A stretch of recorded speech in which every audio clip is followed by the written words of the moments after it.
கலைஞர் மகளிர் உரிமை திட்டம் மூலம் ஜூன் மாதத்திற்கான பணம் யாருக்கெல்லாம் கிடைக்கும், யாருக்கு தடைப்படலாம் என்பதை இக்கட்டுரை விளக்குகிறது. பணம் வராமல் போவதற்கான காரணங்களையும் இது விவரிக்கிறது. தமிழக அரசின் மிக முக்கியமான திட்டங்களில் ஒன்றான கலைஞர் மகளிர் உரிமை திட்டம் மூலம் தகுதியுள்ள லட்சக்கணக்கான பெண்களுக்கு மாதந்தோறும் ரூ.1000 வங்கிக் கணக்கில் நேரடியாக செலுத்தப்பட்டு வருகிறது. இதை ரூ.2500 உயர்த்த புதிய அரசு முடிவெடுத்துள்ளது. ஒவ்வொரு மாதமும் குறிப்பிட்ட தேதியில் இந்த தொகை பயனாளிகளின் கணக்கிற்கு அனுப்பப்படும் நிலையில் ஜூன் மாதத்திற்கான உரிமை தொகை யாருக்கெல்லாம் கிடைக்கும், யாருக்கெல்லாம் தடைபட வாய்ப்புள்ளது மற்றும் அதை எப்படி சரிபார்ப்பது என்பதை பற்றி இக்கட்டுரையில் விரிவாக காண்போம். வழக்கம் போல தகுதியுள்ள அனைத்து பெண்களுக்கும் இந்த மாதமும் உரிமை தொகை தங்கு தடையின்றி வழங்கப்படும். குறிப்பாக பின்வரும் பிரிவினருக்கு இந்த தொகை நிச்சயம் கிடைக்கும்.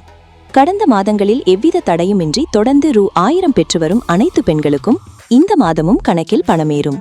தகுதி இருந்தும் முன்னதாக விண்ணப்பம் நிராகரிக்கப்பட்டு பின்னர் மேல்முறையீடு அப்பீல் செய்து அரசு அதிகாரிகளின் சரிபார்ப்புக்கு பின் தகுதியானவர்கள் என ஏற்றுக்கொள்ளப்பட்ட புதிய பயனாளிகளுக்கும் இந்த மாதம் தொகை வழங்கப்படும். தற்போது வரை ரூ.1000 கட்டாயமாக வரும் நிலையில் புதிய அரசின் உத்தரவு நடைமுறைக்கு வந்தால் ரூ.2500 கிடைக்கும் என்ற தகவல் வெளியாகியுள்ளது. சில காரணங்களால் ஒரு சிலருக்கு இந்த மாதம் பணம் வராமல் போக வாய்ப்புள்ளது. உங்களுடைய வங்கி கணக்குடன் ஆதார் எண் இணைக்கப்படாமல் இருந்தாலோ, ஆதார் சீடிங் அல்லது கணக்கு நீண்ட நாட்களாக பயன்படுத்தப்படாமல் இன்னோபரேட்டிவ் அக்கவுண்ட் இருந்தாலோ பணம் வந்து சேராது. குடும்பத்தின் ஆண்டு வருமானம் ரூ.2.5 லட்சத்திற்கு மேல் உயர்ந்திருப்பது கண்டறியப்பட்டாலோ அல்லது குடும்பத்தில் யாராவது புதியதாக அரசு பணியில் சேர்ந்திருந்தாலோ தகுதி நீக்கம் செய்யப்பட வாய்ப்புண்டு. ரேஷன் கார்டில் பெயர் நீக்கம், முகவரி மாற்றம் போன்ற காரணங்களால் தற்காலிகமாக பணம் நிறுத்தி வைக்கப்படலாம். உங்களுக்கு ஜூன் மாத பணம் கிடைக்குமா என்பதை அரசின் அதிகாரப்பூர்வ இணையதளம் மூலம் மிக எளிதாக வீட்டில் இருந்தபடியே மொபைலில் சரிபார்த்து கொள்ளலாம். வழிமுறைகள்: முதலில் தமிழக அரசின் அதிகாரப்பூர்வ இணையதளமான kmut.tn.gov.in பக்கத்திற்கு செல்லவும்.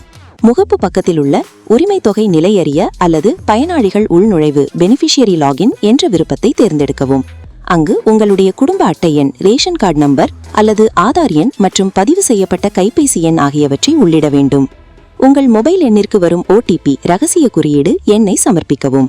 இப்போது உங்கள் திரையில் உங்கள் விண்ணப்பத்தின் தற்போதைய நிலை அப்ரூவ்ட், பெண்டிங், ரிஜெக்டட் தெளிவாக காட்டும்.